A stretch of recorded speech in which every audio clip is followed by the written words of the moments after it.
कल अपन ने पढ़ लिया बच्चों cross elasticity and advertisement elasticity. अपन ने चारों तरीके की इलास्टिसिटीज कंप्लीट पढ़ ली। आज अपन अब डिफरेंट टाइप के गुड्स पढ़ेंगे, कौन से गुड्स होते हैं।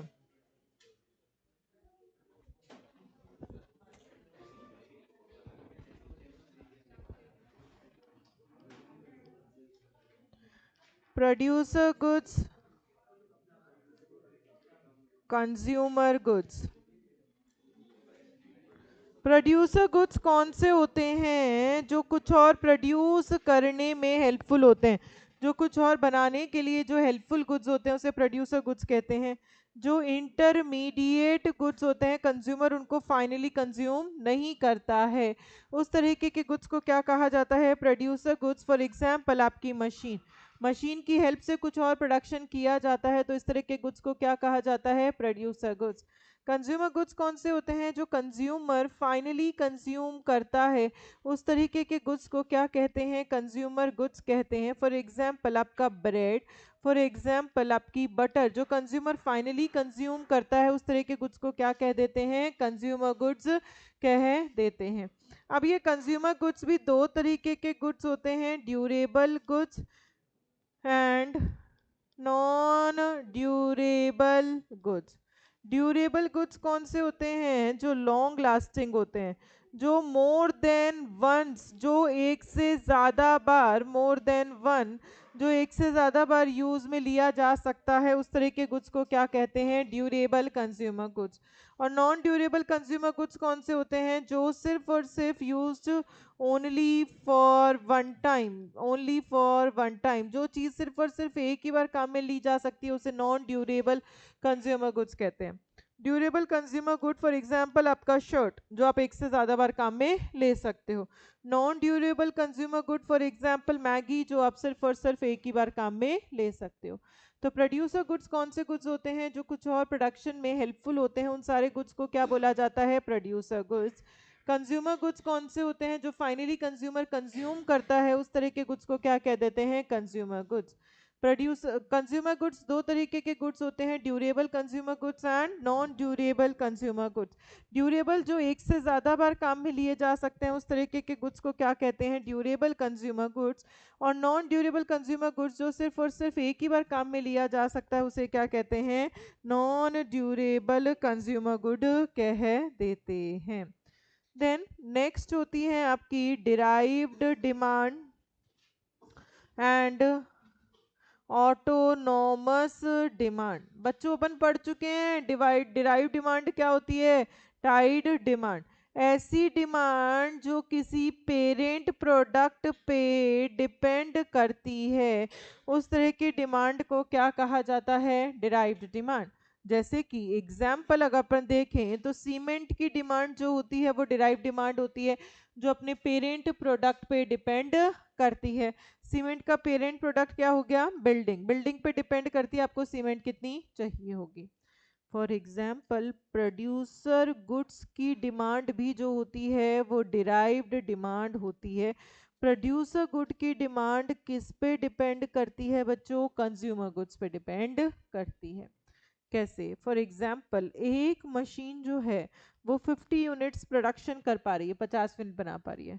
कंज्यूमर की मेरी डिमांड मार्केट में चल रही है 300 यूनिट की। डेली की कितनी मेरे को यूनिट लगती है? 300।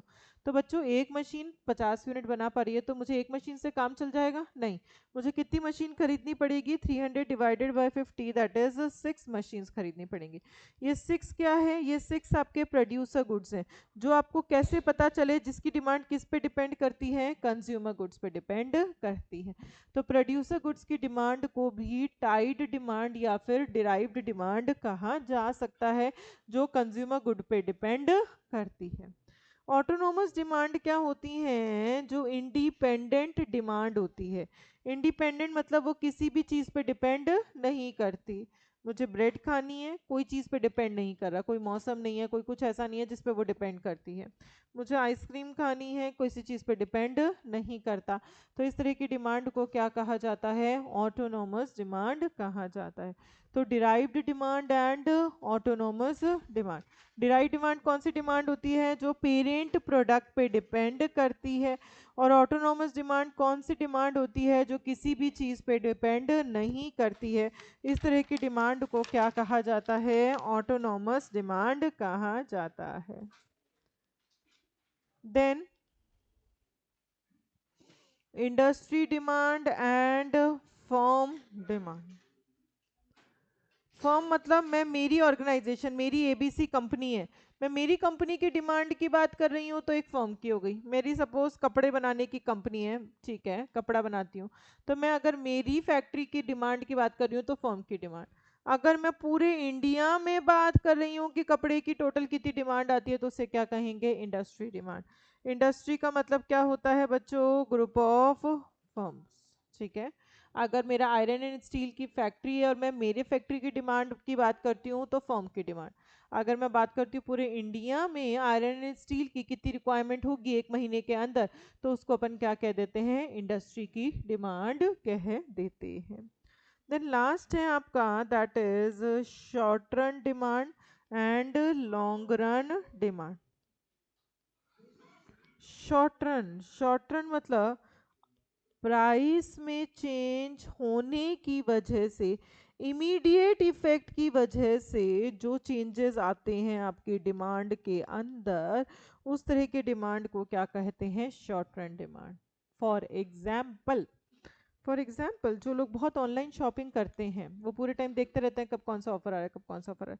सपोज रात को 12 बजे से 12 बज के 2 मिनट तक का कोई ऑफर है कि फ्लैट 70% ऑफ। ये ऑफर सिर्फ और सिर्फ 2 मिनट के लिए ही आया है, 12 तक। और उसका कोई नोटिफिकेशन पहले से नहीं आया कि ऐसा कोई ऑफर आने वाला है। तुरंत दिखाया उसने, फ्लैश किया मैसेज कि 12 से 12:02 तक आपकी फ्लैट 70% ऑफ है, जो चाहो आप शॉपिंग करो। अब अच्छा, 2 मिनट का टाइम ड्यूरेशन बहुत कम टाइम ड्यूरेशन होता है। अपन इतनी सी देर में, अगर मुझे पता है कि ये ऑफर आया तो मैं मेरे फ्रेंड्स को फोन कर कर नहीं बता सकती कि ये ऑफर आया। मैं ही फटाफट फटाफट शॉपिंग कर लूंगी, और मैं भी लिमिटेड ही शॉपिंग कर पाऊंगी, बहुत ज्यादा शॉपिंग नहीं कर पाऊंगी, क्योंकि टाइम पीरियड कितने का है? 2 ही मिनट का है।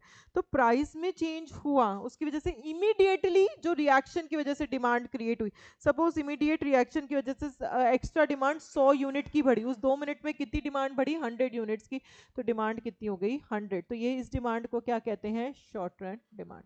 शॉर्ट रन डिमांड मतलब आपके पास टाइम पीरियड कम है, फिर प्राइस में चेंजेस हुआ, उसकी वजह से आपके डिमांड में क्या इफेक्ट हुआ? प्राइस में चेंज होने की वजह से इमीडिएटली रिएक्शन क्या आया आपकी क्वांटिटी डिमांडेड पे, तो उस तरीके की डिमांड को क्या बोला जाता है? Short run demand.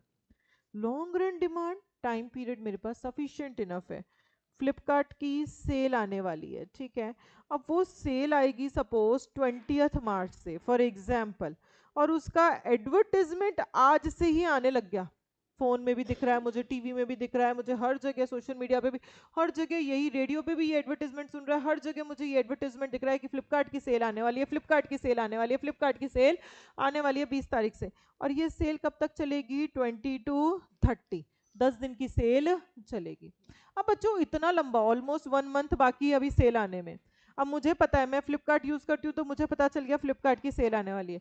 इस 1 महीने की ड्यूरेशन में क्या मैं मेरे फ्रेंड्स को बता सकती हूँ कि फ्लिपकार्ट की सेल आने वाली है? हाँ, मैं उन लोगों को भी बता सकती हूँ फ्लिपकार्ट की, वो भी अपने कलीग्स को, अपने फ्रेंड्स को एंड फैमिली मेंबर्स को बता सकते हैं कि फ्लिपकार्ट की सेल आने वाली है। तो सबको पता चल जाएगा फ्लिपकार्ट की सेल आने वाली है, ठीक है।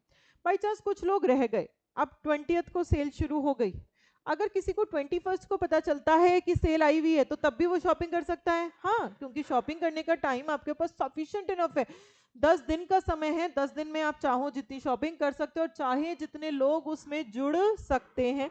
तो प्राइस में यहाँ पे चेंजेस हुआ और आपके पास सफिशिएंट टाइम पीरियड है, उसकी वजह से जो डिमांड क्रिएट होती है, उस तरह की डिमांड को क्या कहा जाता है? लॉन्ग रन डिमांड कहा जाता है। अब इस 10 दिन के अंदर जो डिमांड क्रिएट होगी, इस डिमांड को क्या कह दूंगी? Long run demand. तो दो तरीके की डिमांड होती है, short run demand and long run demand. Short run मतलब टाइम पीरियड कम है, प्राइस में चेंज हुआ, उसकी वजह से इमीडिएट रिएक्शन की वजह से जो डिमांड क्रिएट हुई, उसे क्या कहते हैं? Short run demand. Long run demand क्या कहते हैं? टाइम पीरियड मेरे पास सफिशेंट इनफ है, फिर उसके बाद मैंने प्राइस में चेंज होने की वजह से जो डिमांड में चेंजेस किए, उस तरह की डिमांड को क्या कहते हैं? लॉन्ग रन डिमांड कह देते हैं। तो बच्चों अपन ने कौन सी टाइप्स की डिमांड पढ़ ली? पहले कौन सी पढ़ी? Producer goods and consumer goods. Producer goods कौन से गुड्स होते हैं? जो कुछ और प्रोड्यूस करने में हेल्प करते हैं, जैसे कि मशीनरी हो गया। कंज्यूमर गुड्स कौन से होते हैं? जो फाइनली कंज्यूमर कंज्यूम करता है, जैसे कि ब्रेड हो गया आपका। कंज्यूमर गुड्स भी दो तरीके के गुड्स थे, कौन से? Durable goods and non durable goods. Durable goods कौन से होते हैं? लॉन्ग लास्टिंग, जो एक से ज्यादा बार काम में लिए जा सकते हैं, आपका फर्नीचर होता है, वो ड्यूरेबल कंज्यूमर गुड हो गया। नॉन ड्यूरेबल कंज्यूमर गुड्स कौन से होते हैं? जो सिर्फ और सिर्फ एक ही बार काम में लिया जा सकता है, उसे क्या कहते हैं? नॉन ड्यूरेबल कंज्यूमर गुड कह देते हैं। फॉर एग्जाम्पल ब्रेड, ठीक है। देन अपन ने पढ़ा था derive demand and autonomous demand. Derive demand क्या होती है? जो किसी पेरेंट प्रोडक्ट पे डिपेंड करती है, जैसे सीमेंट की डिमांड बिल्डिंग पे डिपेंड करती है, प्रोड्यूसर गुड्स की डिमांड कंज्यूमर गुड्स पे डिपेंड करती है। ऑटोनोमस डिमांड क्या होती है? जो इंडिपेंडेंट डिमांड होती है, जो किसी भी और पेरेंट प्रोडक्ट पे डिपेंड नहीं करती है। देन नेक्स्ट अपन ने क्या पढ़ा? Industry demand and firm demand. अगर एक ही ऑर्गेनाइजेशन की डिमांड की बात करते हो तो फर्म डिमांड, और अगर सारी ऑर्गेनाइजेशंस की डिमांड की बात करते हो, ग्रुप ऑफ फर्म्स की डिमांड की बात करते हो, तो उसे क्या कहते हैं? इंडस्ट्री डिमांड कह देते हैं। Then short run demand and long run demand. Short run demand क्या होता है? कि टाइम पीरियड कम है, फिर प्राइस में चेंज हुआ, उसकी वजह से इमीडिएट रिएक्शन की वजह से जो डिमांड में चेंजेस आए, उस तरह की डिमांड को क्या कह देते हैं? Short run demand. Long run demand क्या होता है? कि टाइम पीरियड सफिशिएंट इनफ है, फिर प्राइस में चेंज होने की वजह से आप आराम से डिमांड में जो चेंजेस आ रहे हैं उस तरह की डिमांड को क्या कह देते हैं बच्चों? लॉन्ग रन डिमांड कह देते हैं। क्लियर है? नेक्स्ट टॉपिक अपन पढ़ेंगे factors affecting the demand for the non durable consumer goods. Factors affecting the demand for non durable consumer goods. Non durable consumer goods कौन से थे बच्चों? जो एक ही बार काम में ले सकते हो, for example bread, for example milk, for example Maggi, जो एक ही बार काम में ले सकते हैं। ऐसी कौन सी चीजें हैं जिसकी वजह से नॉन ड्यूरेबल कंज्यूमर गुड की डिमांड को फर्क पड़ता है? सबसे पहले प्राइस। अब प्राइस भी तीन चीजों की होती है, ओन प्राइस, उसकी खुद की price, price of substitute good, substitute good की क्या प्राइस चल रही है, and price of complementary good, complementary good की क्या प्राइस है। ओन प्राइस में कैसा रिलेशनशिप होता है? प्राइस ज़्यादा तो डिमांड कम, और प्राइस कम तो डिमांड ज़्यादा। इन दोनों में कैसा रिलेशनशिप होता है बच्चों? इनवर्स या फिर नेगेटिव रिलेशनशिप होता है। सब्स्टिट्यूट्स में प्राइस ज़्यादा तो डिमांड ज़्यादा, प्राइस कम तो डिमांड भी कम।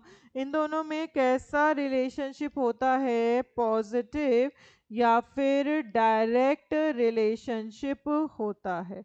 कॉम्प्लीमेंट्री गुड्स में कार एंड पेट्रोल कैसा रिलेशनशिप होता है? प्राइस ज़्यादा तो डिमांड कम, प्राइस कम तो डिमांड ज़्यादा। इन दोनों में कैसा रिलेशनशिप होता है? नेगेटिव या फिर इनवर्स रिलेशनशिप होता है। तो सबसे पहले तो ओन प्राइस पर डिपेंड करेगा कि आप उसकी डिमांड ज़्यादा करोगे या फिर कम करोगे। नेक्स्ट है इसके अंदर, that is disposable income. Disposable income मतलब खर्च करने वाला पैसा।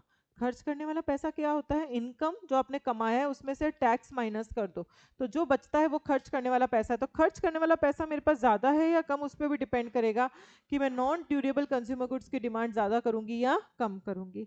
एंड लास्ट है डेमोग्राफी। डेमोग्राफी का मतलब आसपास किस तरीके के लोग रहते हैं उस पर भी डिपेंड करेगा आप नॉन ड्यूरेबल, कौन से नॉन ड्यूरेबल की डिमांड ज़्यादा क्रिएट करेंगे।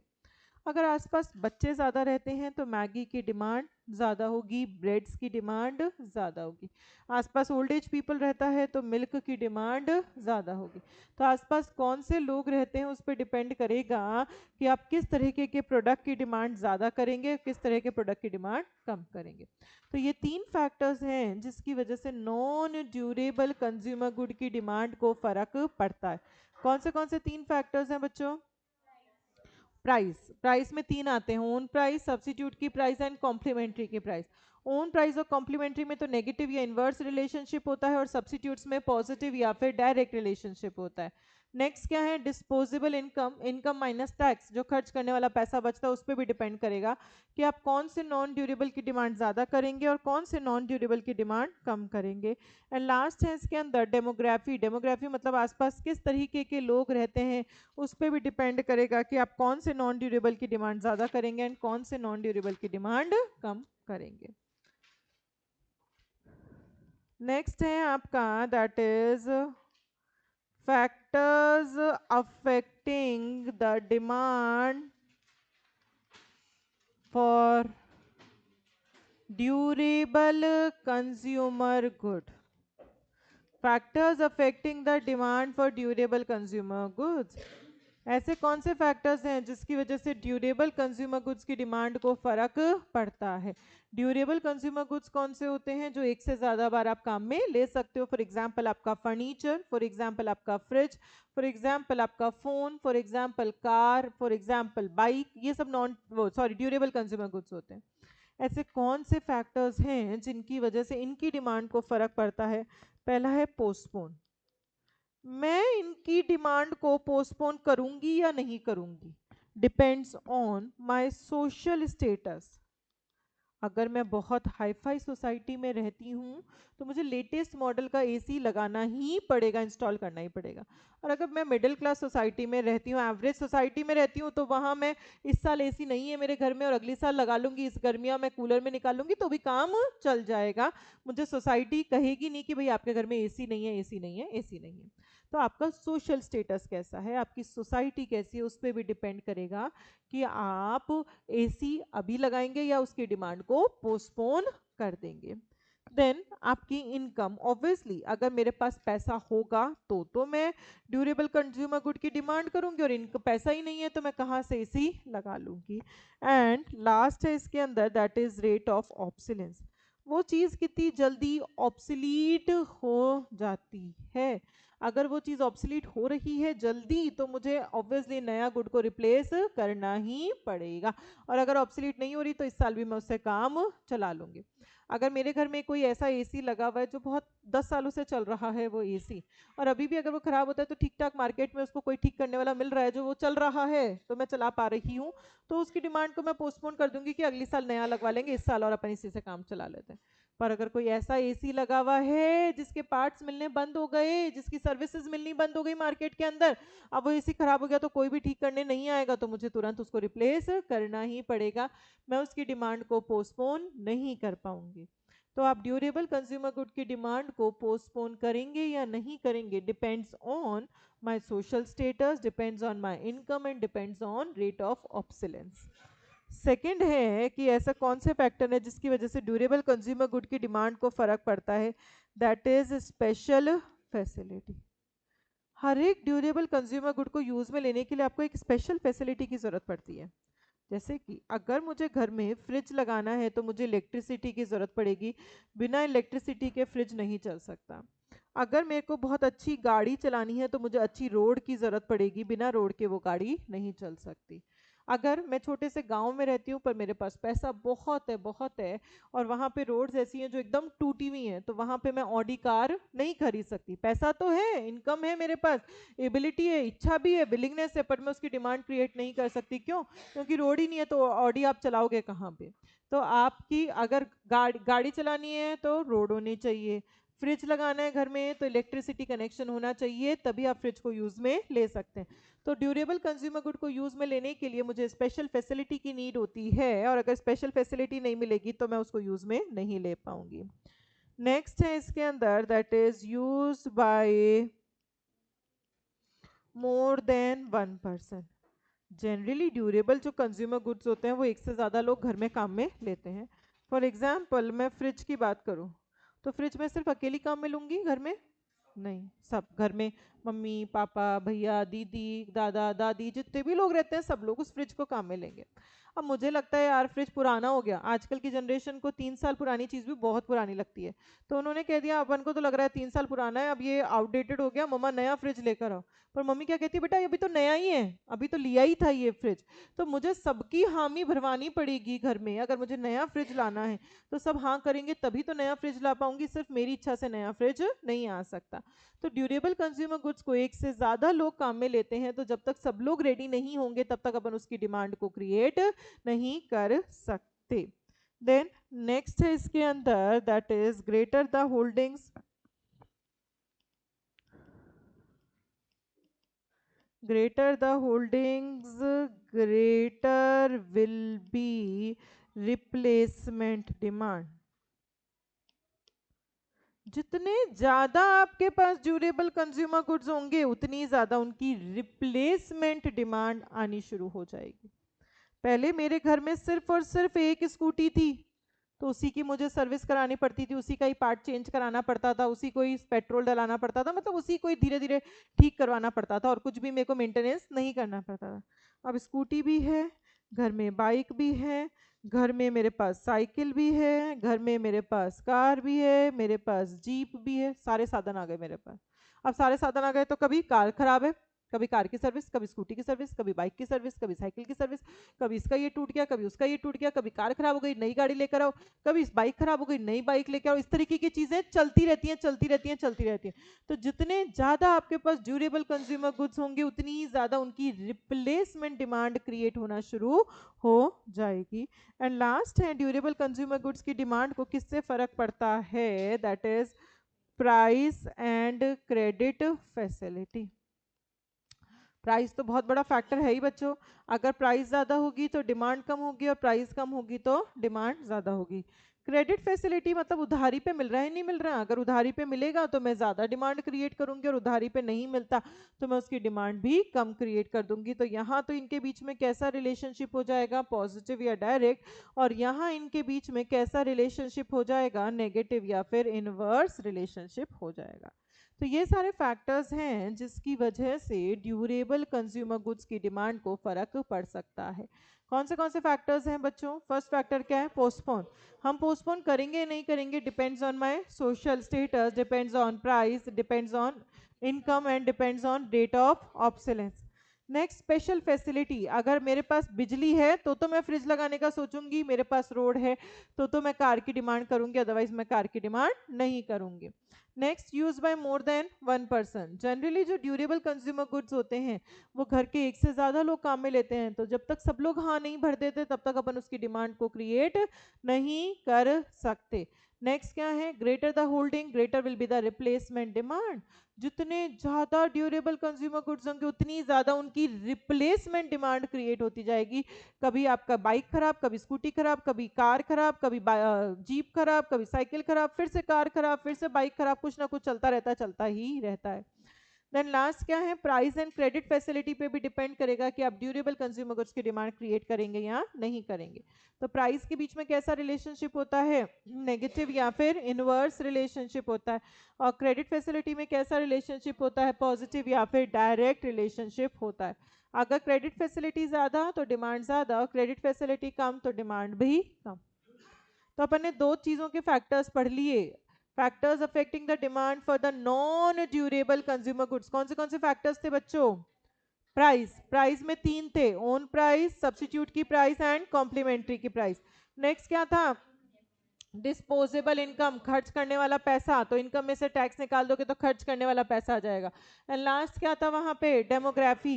डेमोग्राफी मतलब आसपास किस तरीके के लोग रहते हैं उस पर भी डिपेंड करेगा कि मैं कौन से नॉन ड्यूरेबल की डिमांड ज्यादा करूंगी और कौन से नॉन ड्यूरेबल की डिमांड कम करूंगी। नेक्स्ट क्या है? Factors affecting the demand for the durable consumer goods. कौन से फैक्टर्स हैं? पहला क्या है? Postpone. Postpone depends on social status, income and rate of obsolescence. Second क्या है? स्पेशल फैसिलिटी, फ्रिज चलाने के लिए बिजली चाहिए। नेक्स्ट क्या है? यूज बाय मोर देन 1%, जब तक सब लोग हाँ नहीं कर देंगे जब तक अपन ड्यूरेबल की डिमांड क्रिएट नहीं कर सकते हैं। नेक्स्ट क्या है, greater the holdings greater will be the replacement demand. जितने ज़्यादा आपके पास ड्यूरेबल कंज्यूमर गुड्स होंगे उतनी ही ज़्यादा उनकी रिप्लेसमेंट डिमांड होगी। एंड नेक्स्ट क्या है, price and the credit facility. अगर प्राइस ज़्यादा तो डिमांड कम और प्राइस कम तो डिमांड ज़्यादा। उनमें कैसा रिलेशनशिप होगा, नेगेटिव या फिर इनवर्स रिलेशनशिप होगा। और क्रेडिट फैसिलिटी क्या होता है, पॉजिटिव या डायरेक्ट रिलेशनशिप होता है। अगर क्रेडिट फैसिलिटी ज़्यादा तो डिमांड भी ज़्यादा, और अगर क्रेडिट फैसिलिटी कम तो डिमांड भी कम हो जाएगी। ठीक है, देन अपन नेक्स्ट पढ़ेंगे factors affecting the demand for the producer goods या फिर कैपिटल गुड्स।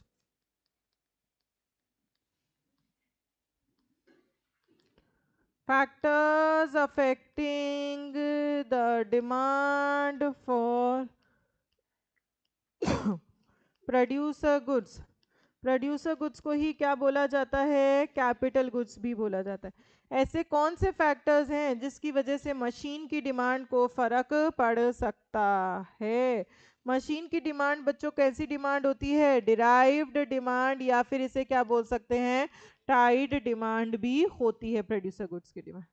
पहले तो मैं देखूंगी कि मुझे कौन सा डेटा चाहिए ये पता लगाने के लिए कि कितने प्रोड्यूसर गुड की ज़रूरत मुझे पड़ेगी। क्या क्या डेटा चाहिए आपको, दो डेटा चाहिए। एक तो आपको चाहिए growth prospects of user industry and per unit installed capacity. आपको ये दो डेटा चाहिए तब तो आप बता पाओगे आपको कितनी मशीन चाहिए, अदरवाइज आप नहीं बता पाओगे आपको कितनी मशीन चाहिए। Growth prospects of user industry, market में कंज्यूमर मेरे प्रोडक्ट की कितनी डिमांड कर रहा है, 300 unit. Per unit installed capacity, एक मशीन की कैपेसिटी कितनी है, 50 यूनिट की। तो बच्चों ये दो डेटा होगा तभी तो मैं बता पाऊंगी मुझे टोटल कितने प्रोड्यूसर गुड्स की जरूरत है, टोटल कितनी मशीन की जरूरत है। 300 divided by 5 that is 6 machine की जरूरत है। ये 6 निकालने के लिए मुझे ये दोनों डेटा की जरूरत होती है। कौन से डेटा की जरूरत होती है, growth prospects of user industry and per unit installed capacity, कि यूजर इंडस्ट्री में मेरी कितनी ग्रोथ है, मेरे प्रोडक्ट की कितनी डिमांड है, and per unit install capacity, हर एक मशीन की कैपेसिटी कितनी है। आपको अगर वो दो डेटा पता होगा तो ही आप फाइंड आउट कर पाओगे कि आपको कितने प्रोड्यूसर गुड्स की नीड पड़ेगी। अब कौन से ऐसे फैक्टर्स हैं जिसकी वजह से प्रोड्यूसर गुड्स की डिमांड को फर्क पड़ता है। पहला है price of substitute goods. Machine का सब्स्टिट्यूट क्या होता है, लेबर। आपको सब्स्टिट्यूट में रिलेशनशिप पता है उसकी प्राइस बढ़ती है तो प्रोड्यूसर गुड की डिमांड बढ़ जाएगी, और लेबर की प्राइस कम होगी तो प्रोड्यूसर गुड की डिमांड भी कम हो जाएगी। तो उन दोनों में कैसा रिलेशनशिप हो गया, पॉजिटिव या फिर डायरेक्ट रिलेशनशिप हो गया। नेक्स्ट है आपका price of complementary goods. Complementary में बच्चों कैसा रिलेशनशिप होता है, इनवर्स। कॉम्प्लीमेंट्री की प्राइस बढ़ेगी तो प्रोड्यूसर की डिमांड कम हो जाएगी, कॉम्प्लीमेंट्री की प्राइस कम होगी तो प्रोड्यूसर की डिमांड बढ़ जाएगी। उन दोनों में कैसा रिलेशनशिप होता है, इनवर्स या फिर इसे क्या कह सकते हैं, नेगेटिव रिलेशनशिप होता है। देन आप अपने फ्यूचर को लेके ऑप्टिमिस्टिक हो या फिर पेसिमिस्टिक हो। ऑप्टिमिस्टिक का मतलब क्या होता है, पॉजिटिव इन नेचर, और पेसिमिस्टिक का मतलब क्या होता है आपका, नेगेटिव इन नेचर। अगर मैं फ्यूचर को लेके पॉजिटिव नेचर की हूँ तो डिमांड ज़्यादा करूँगी मशीन की, और मैं फ्यूचर को लेके नेगेटिव नेचर की हूँ तो मैं मशीन की डिमांड भी क्या करूँगी, कम क्रिएट करूँगी। देन अगर मुझे लेटेस्ट टेक्नोलॉजी पे काम करना है तो मुझे ऑब्वियसली नई मशीन खरीदनी पड़ेगी। नई मशीन खरीदनी पड़ेगी मतलब प्रोड्यूसर गुड्स की डिमांड क्या हो जाएगी, ज़्यादा हो जाएगी। अगर आप चाहते हो कि आप लेटेस्ट टेक्नोलॉजी पे काम करो तो प्रोड्यूसर गुड्स की डिमांड क्या हो जाएगी, ज़्यादा हो जाएगी। एंड प्रोड्यूसर गुड की डिमांड डिपेंड करती है इंटरेस्ट रेट। ये कौन सा इंटरेस्ट रेट है, जो बैंक लगाता है लोन के बदले में इंटरेस्ट। अगर बैंक की इंटरेस्ट रेट ज़्यादा तो प्रोड्यूसर बैंक से लोन कम लेगा, लोन कम तो पैसा कम, पैसा कम तो वो प्रोड्यूसर गुड की डिमांड भी कम कर देगा। अगर बैंक इंटरेस्ट रेट कम लगाता है तो प्रोड्यूसर बैंक से लोन ज़्यादा लेगा, लोन ज़्यादा तो डिमांड भी ज़्यादा। तो इंटरेस्ट रेट और डिमांड में कैसा रिलेशनशिप होता है बच्चों? नेगेटिव, या फिर इसे क्या कह सकते हैं, इनवर्स रिलेशनशिप होता है। आया समझ में? तो ये सारे फैक्टर्स हैं जिसकी वजह से प्रोड्यूसर गुड्स की डिमांड को फर्क पड़ता है। कौन से फैक्टर्स पढ़े? Price of substitute goods, price of complementary goods, optimistic या pessimistic, advance in technology and interest rate. ये 5 फैक्टर्स हैं जिसकी वजह से प्रोड्यूसर गुड्स की डिमांड को फर्क पड़ता है। एक बार अपन रिवाइज करते हैं, जितना पढ़ लिया फिर आगे का पढ़ेंगे। आज अपन ने अलग अलग तरीके की डिमांड्स पढ़ी हैं। पहला अपन ने पढ़ा है अलग अलग तरह के goods, producer goods and consumer goods. Producer goods कौन से होते हैं बच्चों? जो कुछ और प्रोड्यूस करने में हेल्पफुल होते हैं, जैसे कि आपकी मशीनरी जो कुछ और बनाने में काम आती है। और कंज्यूमर गुड्स कौन से होते हैं? जो कंज्यूमर फाइनली कंज्यूम करता है, उस तरह के गुड्स को क्या कहते हैं? कंज्यूमर गुड्स कहते हैं। कंज्यूमर गुड्स भी 2 तरीके के होते हैं, durable consumer goods and non durable consumer goods. Durable consumer goods कौन से होते हैं? जो एक से ज़्यादा बार काम में लिए जा सकते हैं, जैसे कि फर्नीचर, जो एक से ज़्यादा बार काम में ले सकते हो। नॉन ड्यूरेबल कंज्यूमर गुड्स कौन से होते हैं? जो सिर्फ और सिर्फ एक ही बार काम में ले सकते हो, उस तरह के गुड्स को क्या कहते हैं? Non durable consumer goods. For example bread, butter, milk etcetera. Then अपन ने पढ़ी थी टाइड डिमांड या फिर derived demand and autonomous demand. Derived demand क्या होती है? जो पेरेंट प्रोडक्ट पे डिपेंड करती है, उस तरह की डिमांड को डिराइव्ड डिमांड कहते हैं। एग्जाम्पल बताओ डिराइव्ड डिमांड के? Cement and producer goods. And autonomous demand कौन सी होती है? जो इंडिपेंडेंट है, जो किसी और पे डिपेंड नहीं करती है। For example bread, for example milk etcetera. Then next अपन ने क्या पढ़ा? Firm demand and industry demand. अगर एक ही ऑर्गेनाइजेशन की डिमांड की बात कर रही हूँ तो फर्म डिमांड, और अगर सारी ऑर्गेनाइजेशंस की डिमांड की बात कर रही हूँ तो industry demand. Then short run demand and long run demand. क्या होती है short run demand? Immediate reaction की वजह से, प्राइस में चेंज हुआ उसकी वजह से, इमीडिएट रिएक्शन की वजह से जो डिमांड क्रिएट होती है उसे क्या कहते हैं? Short run demand. Long run demand आपके पास टाइम पीरियड सफिशिएंट इनफ है, फिर एडजस्ट कर कर जो डिमांड क्रिएट होती है उसे क्या कहते हैं? लॉन्ग रन डिमांड कह देते हैं। देन अपन ने पढ़े factors affecting the demand for the non durable consumer goods. ऐसे कौन से फैक्टर्स हैं बच्चों? Own price, price of substitutes, price of complementary, then disposable income and demography. ऐसे कौन से फैक्टर्स हैं जिसकी वजह से ड्यूरेबल कंज्यूमर गुड्स की डिमांड को फर्क पड़ता है? कौन से? पोस्टपोन, हम पोस्टपोन करेंगे नहीं करेंगे depends on my social status, income and rate of obsolescence. Then special facility चाहिए, फ्रिज चलाने के लिए बिजली चाहिए। Then use by more than 1 person, जब तक सब लोग हाँ नहीं करेंगे तब तक अपन ड्यूरेबल कंज्यूमर गुड्स की डिमांड क्रिएट नहीं कर सकते। Then greater the holdings greater will be the replacement demand. जितने ज़्यादा आपके पास प्रोड्यूसर गुड्स होंगे उतनी ही ज़्यादा उनकी रिप्लेसमेंट डिमांड क्रिएट हो जाएगी। एंड लास्ट क्या है? Price and credit facility. अगर प्राइस ज़्यादा तो डिमांड कम, प्राइस कम तो डिमांड ज़्यादा। उन दोनों में कैसा रिलेशनशिप होगा? इनवर्स या फिर नेगेटिव रिलेशनशिप होगा। एंड क्रेडिट फैसिलिटी ज़्यादा तो डिमांड ज़्यादा, और क्रेडिट फैसिलिटी कम तो डिमांड भी कम। उनमें कैसा रिलेशनशिप होगा? पॉजिटिव या फिर डायरेक्ट रिलेशनशिप होगा। देन अपन ने पढ़े factors affecting the demand for the producer goods. Producer goods की डिमांड कैसी डिमांड होती है? टाइड डिमांड होती है। पहले तो मुझे 2 डेटा चाहिए ये पता लगाने के लिए कि मुझे कितने प्रोड्यूसर गुड्स की जरूरत पड़ेगी। कौन से 2 डेटा हैं बच्चों? Growth prospects of user industry and per unit installed capacity. User की इंडस्ट्री में मेरी कितनी ग्रोथ है और हर मशीन की कितनी कैपेसिटी है।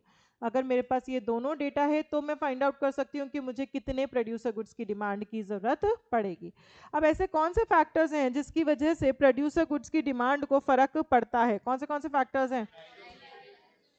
प्राइस ऑफ सब्स्टिट्यूट्स, वहाँ पे इनवर्स पॉजिटिव या डायरेक्ट रिलेशनशिप होता है। सब्स्टिट्यूट की प्राइस ज़्यादा तो प्रोड्यूसर की डिमांड ज़्यादा, सब्स्टिट्यूट की प्राइस कम तो प्रोड्यूसर की भी डिमांड कम। उनमें कैसा रिलेशनशिप हो गया? पॉजिटिव या फिर डायरेक्ट रिलेशनशिप हो गया। सेकंड क्या है? Price of complementary.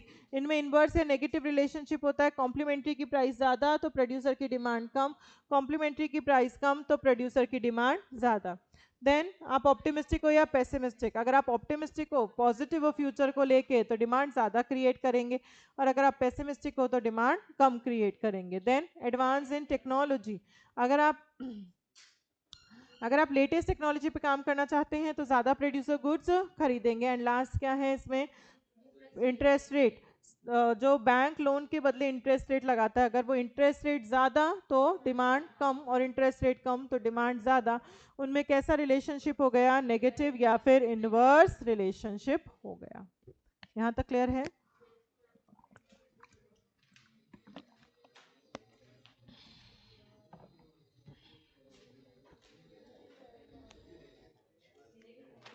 Next topic अपन पढ़ेंगे डिमांड फोरकास्टिंग। बच्चों, डिमांड फोरकास्टिंग जो टॉपिक है वो पिछले अटेम्प्ट तक तो बहुत ज़्यादा डिटेल में हुआ करता था। इस अटेम्प्ट में उन्होंने क्या किया है कि डिमांड फोरकास्टिंग की डेफिनेशन दे दी हमें मॉड्यूल में, और उसके जितने भी टाइप्स होते हैं वो समरी में दे दिए, मतलब नाम नाम दे दिए सारे। अब नाम दे दिए तो कंफ्यूजन है कि वो एग्जाम में पूछ भी सकता है जितने भी नाम होते हैं। उसने इस बार मॉड्यूल में उनका डिटेल डिस्क्रिप्शन नहीं दिया, बट हम पूरा डिटेल में पढ़ेंगे। क्यों? क्योंकि उसने समरी में उसका नाम दे दिया है, तो क्या पता वो एमसीक्यू में हमसे उससे रिलेटेड कुछ भी पूछ सकता है। इसीलिए हम डिमांड फोरकास्टिंग पूरा ही डिटेल में पढ़ेंगे।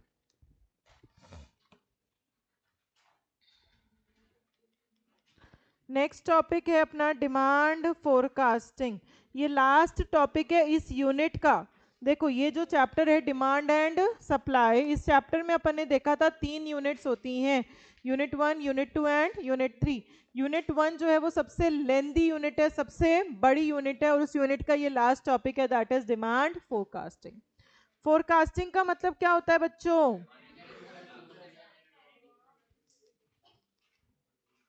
Predicting the future in advance. Future को एडवांस में प्रिडिक्ट करना is called the demand forecast. Future के लिए पहले से ही अनुमान लगाना कि फ्यूचर में क्या होगा, फ्यूचर में मेरे प्रोडक्ट की कितनी डिमांड होगी। जैसे आप लोग सोचते हो कि अब दिवाली सीजन आने वाला है, 4 महीने बाद दिवाली आने वाली है, तो आपको लगता है दिवाली पे मेरी इतनी डिमांड हो जाएगी, इतनी सेल हो जाएगी, तो आज ही आप उसकी तैयारी करना शुरू कर देते हैं। आज ही आप एक गोदाम ढूंढेंगे, वहां पे आज ही प्रोडक्शन कर करके आप अपना स्टॉक क्रिएट करना शुरू कर देंगे कि दिवाली के टाइम पे शॉर्टेज नहीं होनी चाहिए, क्योंकि आपको लगता है कि दिवाली पे उतनी डिमांड आने वाली है। This is just a forecasting, this is just a prediction. जरूरी नहीं है प्रिडिक्शन जो है वो एक्यूरेट हो। कई बार हम सोचते कुछ है, हो कुछ जाता है, जैसा हमने सोचा कई बार वैसा नहीं भी होता। तो डिमांड फोरकास्टिंग का मतलब predicting the future in advance. आप पहले से अनुमान लगा रहे हो कि फ्यूचर में मेरे प्रोडक्ट की इतनी डिमांड हो सकती है। डिमांड फोरकास्टिंग का यूज कहाँ कहाँ होता है, ये कंसेप्ट कहाँ कहाँ काम में लिया जा सकता है? फॉर प्लानिंग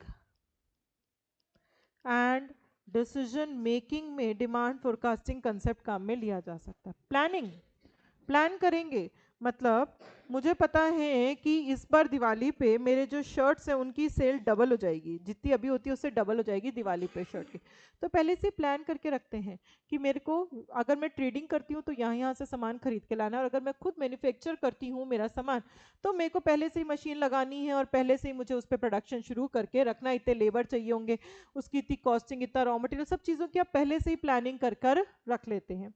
डिसीजन मेकिंग, अगर मुझे लगता है कि दिवाली के टाइम पे सपोज मैं शर्ट भी बेचती थी और मैं टी शर्ट भी बेचती थी, मुझे लगता है कि दिवाली के टाइम पे टी शर्ट तो लोग कम खरीदेंगे और शर्ट लोग ज़्यादा खरीदेंगे, मेरे को ऐसा लगता है प्रीवियस ईयर के डेटा को देखते हुए। तो मैं टी शर्ट पे फोकस कम करूंगी, टी शर्ट का भी जो लेबर है उसको कहाँ स्विच कर दूंगी, शर्ट पे स्विच कर दूंगी। तो डिमांड फोरकास्टिंग का जो कंसेप्ट है, अगर आप कुछ प्लान करना चाहते हो, कोई डिसीजन लेना चाहते हो, तो वहां पे ये कंसेप्ट बहुत यूजफुल होता है। Demand forecasting budgetary control, budgetary planning and cost control में भी हेल्पफुल होता है। बजट, बच्चों बजट की प्लानिंग करना, मुझे पता है आने वाले टाइम पे शर्ट की डिमांड ज़्यादा होगी तो मुझे शर्ट को ज़्यादा बजट देना है। मतलब मेरे को मेरी ज़्यादा रिसोर्सेज शर्ट्स के टूवर्ड स्विच करनी है, चाहे वो मेरा मैन पावर हो, चाहे वो मेरी कैपिटल हो, चाहे वो मेरा इन्वेस्टमेंट हो। मुझे शर्ट्स में पैसा ज़्यादा खर्च करना है। क्यों? क्योंकि मुझे लगता है कि आने वाले समय में डिमांड शर्ट की ज़्यादा होगी। तो बजटरी, आपने देखा शर्ट में आपको इतना प्रोपोर्शन खर्च करना है, इस पर आपको इतना, इस पर इतना। कॉस्ट कंट्रोल, मुझे पता है कि दिवाली के टाइम पे टी शर्ट मेरे से कोई नहीं खरीदता, तो जब टी शर्ट कोई नहीं खरीदता तो मैं एक तो नया लेबर हायर करूं तो उससे मेरी कॉस्टिंग ज़्यादा आएगी। तो क्यों ना मैं टी शर्ट वाले लेबर को ही शर्ट में लगा दूं, तो मेरी कॉस्ट कंट्रोल हो जाएगी। तो डिमांड फोरकास्टिंग जो कंसेप्ट है वो कॉस्ट कंट्रोलिंग में भी हेल्प कर रहा है और वो बजट डिसाइड करने में भी हेल्प कर रहा है।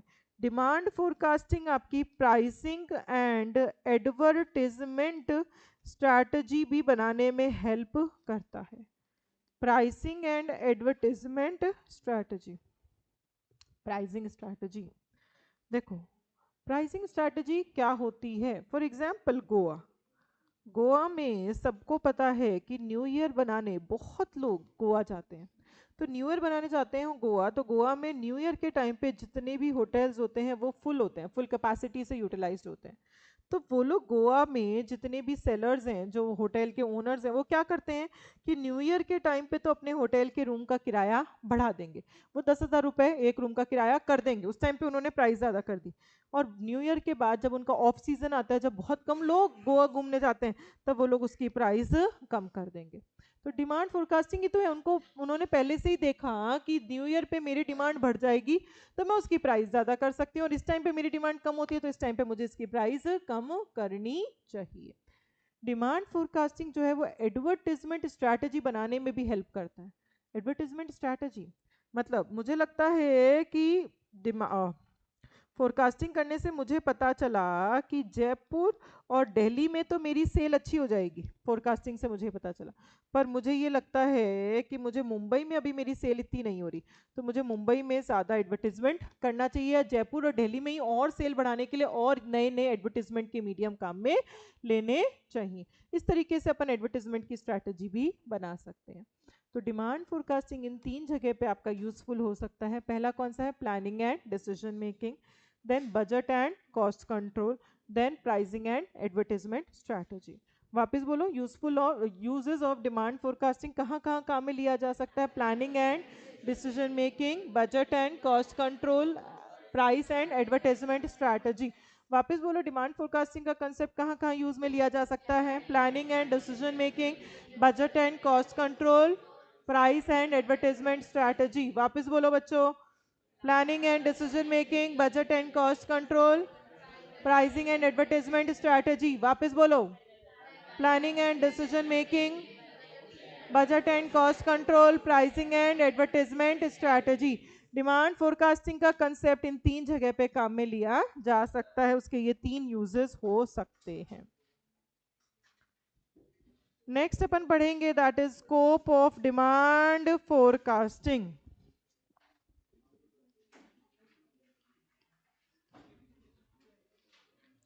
डिमांड फोरकास्टिंग का स्कोप क्या है? आप कितना लिमिट तक डिमांड फोरकास्टिंग कर सकते हैं? अगर आपका लोकल बिजनेस है, मैं सिर्फ झुंझुनू में सामान बेचती हूँ तो मैं झुंझुनू लेवल की फोरकास्टिंग कर सकती हूँ। अगर मेरा इंटरनेशनल बिजनेस है, मैं इंडिया के बाहर भी सामान बेचती हूँ, तो मैं इंटरनेशनल फोरकास्टिंग भी कर सकती हूँ। तो उसका स्कोप लोकल भी हो सकता है और उसका स्कोप इंटरनेशनल भी हो सकता है।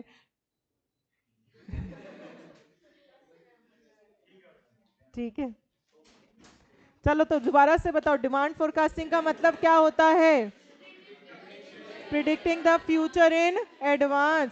डिमांड फोरकास्टिंग के यूजेस क्या क्या थे?